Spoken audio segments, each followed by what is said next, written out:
on the salmon and is the steward of the ocean.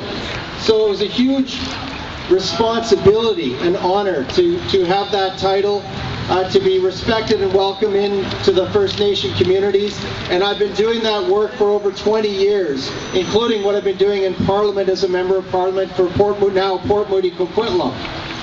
But I want to acknowledge a few people before I say a few words. So I want to acknowledge the community groups that have been doing tremendous work in the very early days. So Broke, and I know we just heard from Broke, many organizations like Broke doing fantastic work, raising the issue locally.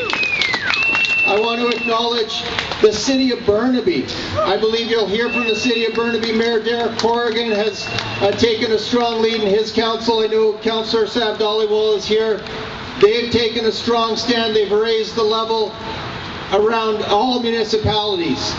You just heard from Spencer Chandler Herbert, who talked about John Horgan and the BC NDP, who have made a strong stand. They say no to this process.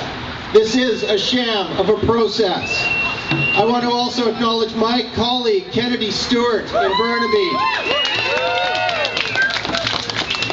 along with people like Peter and also Tom Mulcair, the NDP, have been taking a strong stand on saying that this process does not represent what the people's concerns are. They're not even included, many voice in the Liberal government. Now, this rally is incredibly important. It's important because that new government made promises in the election lead up to October 19th.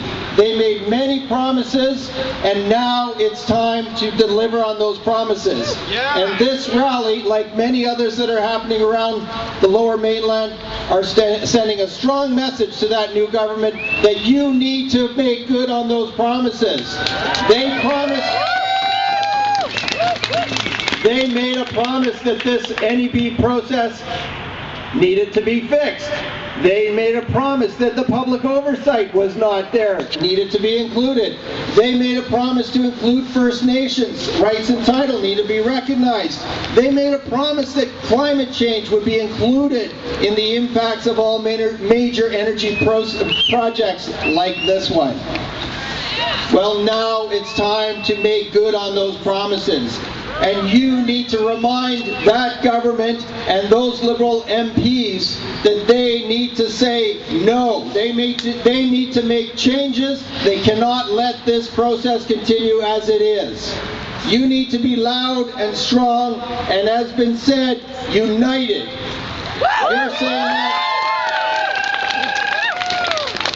So let's keep working together.